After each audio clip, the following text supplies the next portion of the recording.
আজকের এপিসোডে আমি শুরুতেই সর্বপ্রথম আপনাদেরকে একটা ভিডিও ক্লিপ দেখাবো, তারপরে আলাপ শুরু করব। তো চলুন আগে ভিডিও ক্লিপটা দেখি, তারপরে আলাপ শুরু করি।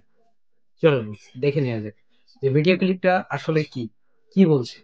ব্যবসা করে 20 বছর। এই শুধু মুড়ি বিক্রি করেনি। আগে পল্টনে করতাম, বিএনপির নেতারা আমার দোকান খাইয়ে লাইছে, এখন আমি ফুটপাতে করি। সেখানে কত টাকা আপনার লস হয়েছে? প্রায় মাল সামানে ছিল 1.5 লাখ টাকার মতো, কিছু আনতে পারি নাই। আরো পোলাবানের পিছিয়ে 1.5 লাখ টাকার উপরে খরচ হয়েছে। এই তো 7-8 মাস আগে ওরা 5 গ্রুপ সাদা চাইছে, তো ওরা ওরা মারামারি করে আমার উপরে জাল উঠেছে। Munda group, Kamal group, Selim group, আরো 2টা গ্রুপের নাম জানি না। দেখলেন তো, একটা ঝালমুড়ি ব্যবসায়ী, ক্ষুদ্র ব্যবসায়ী ঝালমুড়ি বেচতেছে, সেখানে বিএনপির পাঁচটা গ্রুপ, ভালো করে দেখেন যে বিএনপির পাঁচটা গ্রুপ সেই ঝালমুড়িওয়ালার উপরে, সেই ঝালমুড়ি বিক্রেতার উপরে ঝাঁপায় পড়ছে। কিসের জন্য? চাঁদার জন্য। শুধু তাই না, তার দোকান পর্যন্ত নষ্ট করছে, তার ব্যবসার যতটুকু সামঞ্জস্যতা ছিল সেটুকু নষ্ট করছে, তার মূলধন টুরধন যা ছিল সবই বিনষ্ট করছে। হাসিনা পতনের পর বিএনপি যেভাবে দখলদারি, মাস্তানি, চাঁদাবাজি আর খাই খাই শুরু করছে, ঠিক আমি তখনই বুঝে গেছি, আমি ঠিক তখনই বুঝে গেছি যে বিএনপি ক্ষমতায় আসতে পারবে না। এটা বিএনপির উপর বিল্লা হইয়া বা বিরাগ ভোজন হইয়া যে বলছি তা কিন্তু না। খুব সলিড চিন্তা কাঠামো, খুব অ্যানালাইসিস করে, আমি আমার থিওরিক্যালি প্র্যাকটিস করে আমি এই জায়গাটাতে পৌঁছাইছি। আজকে আমি ধাপে ধাপে প্রতিটা জিনিস সুন্দরভাবে ভেঙে ভেঙে ধাপে ধাপে আমি আপনাদের সামনে ব্যাখ্যা করব কেন আমি এই সিদ্ধান্ত নিছি, কি কারণে আমি এই সিদ্ধান্তটা নিছি যে বিএনপি ক্ষমতায় আসতে পারবে না বা আসবে না। এটারে বলে থিওরিক্যালি ফ্রেমওয়ার্ক। আমি ঠিক কোন থিওরিক্যালি ফ্রেমওয়ার্কটা ব্যবহার করে বুঝে গেছি যে বিএনপি ক্ষমতায় আসতেছে না, আজকে আমি আপনাদেরকে অঙ্ক কইসা বুঝাই দেব। আসেন আল্লাহর নামে শুরু করি। ক্ষুদ্র ব্যবসায়ীরা হলো, ছোট্ট ব্যবসায়ীরা হলো দেশের সব থেকে বড়, সব থেকে বিশাল যে রাজনৈতিক বেজ, যে অবকাঠামো, সেটা হলো সব থেকে বড় বেজ তাদের। এবং দেশ প্রেক্ষাপটে সব থেকে বড়, অনেক বড় একটা বিগ সার্কেল বা বড় অঙ্কের ভোটার গোষ্ঠী, ভোটার সংখ্যা তাদের। যেমন ধরেন ছোট দোকানদার, মুদিখানার দোকানদার, হকার, ছোট রেস্টুরেন্ট, পরিবহন শ্রমিক, বাজার ব্যবসায়ী, সবজি ব্যবসায়ী, ফল ব্যবসায়ী, এরা সবাই মিলে, এদেরকে সবাইকে যদি একত্রিত করেন, এরা সবাই মিলে কয়েক কোটির সমান। আর এই শ্রেণীর প্রতিদিন, প্রতিটা মুহূর্তে, বলতে গেলে সর্বসময় সবার সঙ্গে যোগাযোগ হয়, সবার সঙ্গে কনভারসেশন হয়, কথাবার্তা হয়। এরা জনমত তৈরি করে এবং এরাই সব থেকে বড় প্রভাবটা ছড়ায়। সত্য এবং মিথ্যা যেটাই হোক, হয় সেটা সত্য অথবা হয় সেটা মিথ্যা, যেটাই হোক, কিন্তু এটা বিভাজন না করে এদের মাঝ দিয়ে সব থেকে বেশি এবং সব থেকে দ্রুত এদের মাঝ থেকেই সেই প্রভাবটা ছড়ায় এবং বিস্তার করে। শহরের যে অর্থনীতি, শহরের যে লেনদেন, তার মধ্যে 60 থেকে 70% হয় এই ক্ষুদ্র ব্যবসায়ীদের মাধ্যমে। শহরে যে অর্থনৈতিক লেনদেন, শহর থেকে যে লেনদেনটা আমরা করে থাকি, তার 60 থেকে 70% হয় এই ক্ষুদ্র ক্ষুদ্র ব্যবসায়ীদের হাত দিয়ে, এবং এই হাত দিয়ে তারা সেই ব্যবসাটা পরিচালনা করে। আর তাদের উপরে যে জুলুম, তাদের উপরে যদি জুলুম হয়, তাদের উপরে যে জুলুম, এটা জনমতে একটা বিভ্রান্তি সৃষ্টি করে এবং সেই আয়ের উৎসটাকে শত্রু হিসেবে পরিণত করে। তবে হ্যাঁ, এটা একটা মাইক্রো লেভেলের জুলুম, যেটা আপনি দেখবেন যে পত্রিকার পাতায় আসে না, খবরে প্রকাশ হয় না, কিন্তু ভিতরে ভিতরে ক্ষোভের আগুন দিক্কি দিক্কি দিক্কি দিক্কি জ্বলে। 2 নম্বর যে বিষয়টা, সেটা হচ্ছে এই 2 নম্বর বিষয়ের মধ্যে হলো যে ক্ষুদ্র যে ব্যবসায়ীরা আছে, তাদের এই ব্যবসায়টা, এই টাকাটা ইকোনমিক্যালি চলে। আর এই জায়গায় যদি চাঁদাবাজি হয়, তাহলে এই লিকুইডিটি ড্রেন হয়ে যায়, মানে নগদ প্রবাহমান টাকার ইকোনমিকটা অনেকটাই কমে যায়, অনেকটাই নেমে যায়, থেমে যায়। দৈনিক নগদ টাকার প্রবাহ থেকে সে টাকাটারে টান দিয়ে নেওয়া হয়। এদের কাছ থেকে টাকা টান দিয়ে নেওয়া মানে দৈনিক ইকোনমিক্যালি যে সাপ্লায়ারটা থাকে, দৈনিক ইকোনমিক্যালি যে এজেন্সি সাপ্লায়ারটা থাকে, সেটাকে ব্লক করে দেওয়া হয়। কমায় দেয়া হয়। আর এটাকে বলা হয় বিলো দ্য লাইন ইকোনমি। অর্থাৎ বাজার, হাট, দোকান এগুলো যদি কেউ খালি করে, তাহলে তারা জনমতকে ধীরে ধীরে ধীরে ধীরে বিধ্বস্ত করে। আর সেটার চাপ এসে তখন পড়ে আলটিমেটলি ওই মানুষটার উপরে, ক্রেতার উপরে, ভোক্তার উপরে। কারণ ভোক্তাকে তো সেই টাকাটা দিতে হবে। মানে আমি সোজা ভাষায় যদি খুলে বলি এবং কমন একটা উদাহরণ দিয়ে বলি, এই যে ঝালমুড়ি বিক্রেতা, যে ঝালমুড়ি বিক্রেতার কাছ থেকে আপনার চান্দাটা নিলেন বা চান্দাটা নিল, এই ঝালমুড়ি এলা কি করবে? এই টাকাটা সে তার ঝালমুড়ির ব্যবসায় ধরবে। তো যখন সে তার ঝালমুড়ির ব্যবসায় এই টাকাটা ধরবে, তখন যে ঝালমুড়ি কিনতে যাবে বা খাইতে যাবে, সেই টাকাটা তার গায়ে পড়বে বা সেই মানুষটার উপরে পড়বে। এটা একটা ইকোনমিক্যালি লজিক, তাই না? আর ৩ নম্বর যে অপশনটা, সেটা হচ্ছে এই ক্ষুদ্র যে ব্যবসায়ীরা আছে, এই ক্ষুদ্র ব্যবসায়ীদের উপর জুলুম, মানে কালেক্টিভিটির একটা বিভেদ তৈরি করা।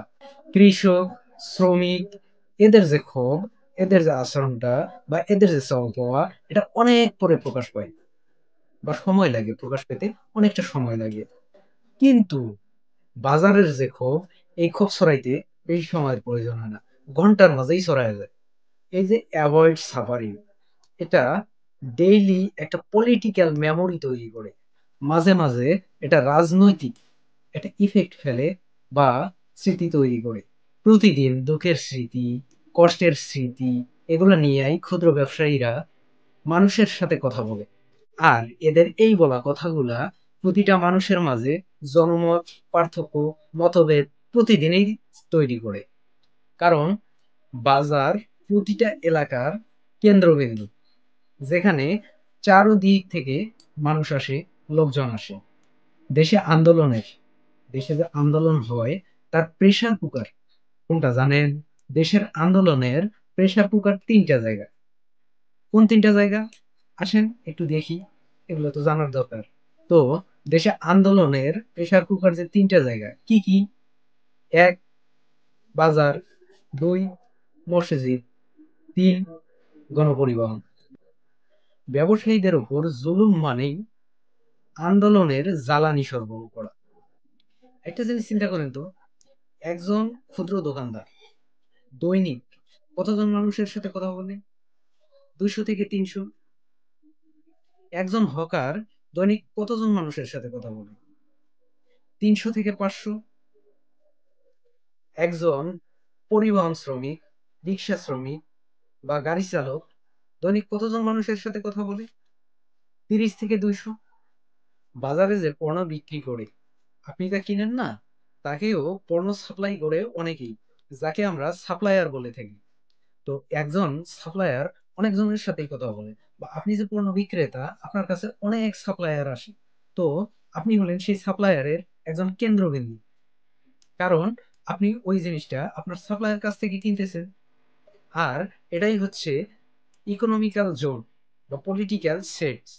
আর এই পলিটিক্যাল সেটসটাই ন্যারেটিভ জেনারেট করে। এদেরকেই বলা হয় গিভেন্স অ্যামপ্লিফায়ার। গিভস অ্যামপ্লিফায়ার মানে কি? এটা হচ্ছে এমন একটা ক্ষোভ, বিক্ষোভ, যা বারবার দেয় দোকানদারকে। আর গণপরিবহন এবং মসজিদ, এই দুটা জায়গা হচ্ছে রেপিড ফায়ার বা রেপিড মোবিলার। রেপিড ফায়ার বা রেপিড মোবিলারটা কি? এটা হচ্ছে মানুষকে অল্পতেই মোবিলাইজিং করতে পারে, কনভার্ট করতে পারে। এটাকেই বলা হয় পেটি পুজোয়া। এই পেটি পুজোয়াটা কি? আসুন একটু দেখি আগে পেটি পুজোয়াটা কি, এ সম্পর্কে আগে একটু জানি। পেটি পুজোয়াটা কি? এটা আসলে কেমেন্স টার্মিওলজি। পেটি পুজোটা হচ্ছে সব থেকে একটা এমেন্স টার্মিও ব্লাকার্স, ক্ষুদ্র ব্যবসায়ীর শ্রেণী আর কি। রাজনৈতিকভাবে এদের অবস্থান সব থেকে শক্তিশালী, কিন্তু এরা হচ্ছে সব থেকে শক্তিশালী এবং ক্ষুদ্র মোবিলাইজার। এটা দেখলেই বুঝতে পারবেন যে বিএনপি এদেরকে খেপায় তুলছে ক্ষমতায় যাওয়ার আগে। তো পেটি পুজোটা হলো এমন একটা সামাজিক এবং অর্থনৈতিক শ্রেণী, যাদের কাছে স্বল্প পুঁজি আছে এবং শ্রম আছে। আরেকটা শ্রেণী হচ্ছে যে যাদের পুঁজিও আছে এবং নিজস্ব শ্রমও আছে। এরাই হচ্ছে পেটোপুজিয়ার। পেটোপুজিয়ার যে দুটো বৈশিষ্ট্য আমি বললাম, তার মধ্যে এক, সেটা হচ্ছে পুঁজিবাদী, মানে যার পুঁজি আছে। আর ২ নম্বর হচ্ছে যার পুঁজিও আছে এবং শ্রমও আছে, দুটাই আছে। যেটা পুঁজিবাদী, সেটার মানে হচ্ছে যে সে পুঁজি দিচ্ছে কিন্তু নিজের শ্রম দিচ্ছে না। আর যেটা হচ্ছে পেটু পুঁজির 2 নম্বর বললাম, সেটা হচ্ছে সে নিজের পুঁজিও দিচ্ছে এবং নিজের শ্রমও দিচ্ছে, দুইটাই দিচ্ছে, এবং দুইটা সামঞ্জস্য করে একসাথে তার ব্যবসাটাকে বড় করতেছে, ক্ষুদ্র থেকে আরেকটু বড় করতেছে, বা ক্ষুদ্র ব্যবসাটাকে সে চালাচ্ছে। এটাই হচ্ছে পেটু পুঁজুয়া। পেটু পুঁজুয়ার কয়েকটা বৈশিষ্ট্য যদি বা কয়েকটা ক্যাটাগরি আমি বলি, তার মধ্যে অন্যতম হচ্ছে ছোট দোকানদার, হকার, ক্ষুদ্র ব্যবসায়ী, ছোট উদ্যোক্তা, এরা সবই পেটু পুঁজুয়া। পেটু পুঁজুয়ার 4টা বৈশিষ্ট্য আছে মার্ক্সের সংজ্ঞা অনুযায়ী। তো সেই 4টা সংজ্ঞা কি কি একটু দেখি। এখন আমার ক্ষুদ্র ভাতার ভগিনীরা বলবেন যে আপনি তো আমাদের বামপন্থী বানাই দিতেছেন, কমিউনিস্ট বানাই দিতেছেন, মাইজবাদী বানাই দিতেছেন। না না না, এগুলো আমি কিছু বলতেছি না। আসলে এটা জানার দরকার। না জানলে আসলে বোঝা যায় না, বা জানা যায় না যে আসলে সমাজ কি, সোসাইটি কি, আন্দোলন কি, সংগ্রাম কি, লড়াই কি। না হলে যদি খুলে না বলি তাহলে তো এগুলো বুঝবেন না। তাই আগে আমাদেরকে বোঝার দরকার যে আসলে এই 4টা জিনিস কি। তাই একটু বোঝেন, তারপরে না হয় সামনের দিকে আগাবো। এই মার্কস বলেছেন যে 4টা বৈশিষ্ট্য।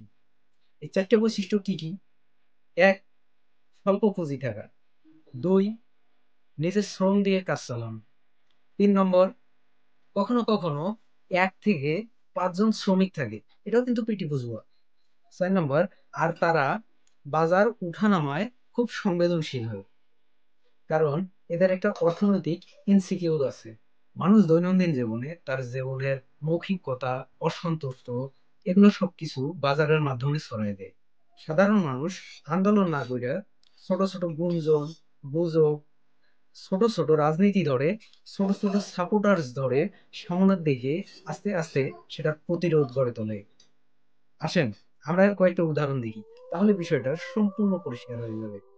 মিশরের যে হোসেন মোবারক সরকারের পতন হলো, এটার কারণ কি জানেন? যে কি কারণে হোসেন মোবারক সরকারের পতন হয়েছে? এটার কারণ ছিল মিশরের যে পুলিশ আছে না, প্রশাসন, তারা ছোট ছোট দোকানদারের কাছে, রিক্সা চালক, ট্যাক্সি চালক, এদের কাছ থেকে চাঁদা নিত। আর ওই সময় আন্দোলনের জন্য তারাই সর্বপ্রথম রাস্তায় নেমেছিল। ছোট ছোট দোকানদার, হকার, ক্ষুদ্র ব্যবসায়ী, বাজার ব্যবসায়ী, তারপর ট্যাক্সি ড্রাইভার, এরাই সর্বপ্রথম সেই আন্দোলনটাকেই গড়ে তোলে, এবং তারাই সর্বপ্রথম সেই আন্দোলনের জন্য রাস্তায় এসেছিল। আর তারাই সর্বপ্রথম সেখানে প্রতিরোধ গড়ে তোলে এবং চাঁদাবাজের বিরুদ্ধে সেই সরকারের পতন ঘটে যায়। তিউনিসিয়ায় বাউল আজিজ নামের একজন আত্মাহুতি দিয়েছিল। কেন দিয়েছিল জানেন? এটা ঘটনার সময় সাপেক্ষ, 2010 সালের। বাউল আজিজ ছিল একজন ফল ব্যবসায়ী। পুলিশ নিয়মিত তার কাছে চাঁদা নিতে যেত, সে নিয়মিত চাঁদা দিত। আর এই চাঁদা নিয়ে প্রতিরোধ করতে গিয়ে সে 2010 সালে আত্মাহুতি দিয়েছে। যেখানেই চাঁদাবাজি হয়েছে সেখানেই বিক্ষোভ উতলা হয়েছে। তিউনিসিয়াও 2010 সালে ওই সরকারের সেই সময় এই চাঁদাবাজির কারণে, বা রাউল আজিজের আত্মাহুতির কারণে ওই জায়গায় সরকারের পতন ঘটেছিল। এখন তাহলে অনেকে বলবে, আওয়ামী লীগের আমলে কি আমাদের দেশে চাঁদাবাজি হয় নাই? আওয়ামী লীগের আমলে কি কেউ চাঁদা তোলে নাই? অবশ্যই চাঁদাবাজি হয়েছে দেশে। কিন্তু এখানে একটা বিষয় আছে, যে আওয়ামী লীগের আমলে যে চাঁদাবাজিটা হইতো, যে চাঁদাবাজিটা করতো, যে চাঁদাটা উঠতো, এটা বলার মতো কারো সাহস ছিল না। কারণ এই মুখটা, এই মুখটা সবার বন্ধ ছিল। কেন বন্ধ ছিল? গুমের ভয়, খুনের ভয়, মার্ডারের ভয়, দোকান ভাঙিয়ে দেওয়ার ভয়, ভাঙচুরের ভয়, তুলে নিয়ে যাওয়ার ভয়, লুটপাটের ভয়, অনেক ধরনের ভয় ভীতি ছিল। কারণ তাদেরকে ভয় দেখানো হতো। যার কারণে আওয়ামী লীগের আমলে যদি এই চাঁদাবাজি হইতো, খুন খারাপি হইতো, কিন্তু সেটা প্রকাশ পাইতো না। কিন্তু এখন যে সময়টা, এই সময়টাতে এসে এই ভয়টা কিন্তু আর নেই। সবার মাঝ থেকে এই ভয়টা কেটে গেছে। সবাই এই মুখটা খুলে পেয়েছে। তাই এখন সবাই যেখানেই চাঁদাবাজি হচ্ছে, যেখানে যেটাই হচ্ছে, সে সেটা প্রকাশ্যে বলতেছে, প্রকাশ্যে আসতেছে। তাই এই চাঁদাবাজির বিরুদ্ধে সবাই কথা বলতেছে। এখন যে বিষয়টা আমি বলতে চাচ্ছিলাম সেটা হচ্ছে যে এই যে চাঁদাবাজ, এই যে আমার একটা ক্লিপ দেখাইলাম, যে সাধারণ ক্ষুদ্র একটা ব্যবসায়ী, ঝালমুড়ির ব্যবসায়ী, তার কাছ থেকে যে চাঁদাটা নেওয়া হলো, এটার প্রভাবটা কোথায় গিয়ে পড়তে পারে জানেন? এখন যদি এই প্রভাবটা গিয়ে সেখানেই পড়ে, তাহলে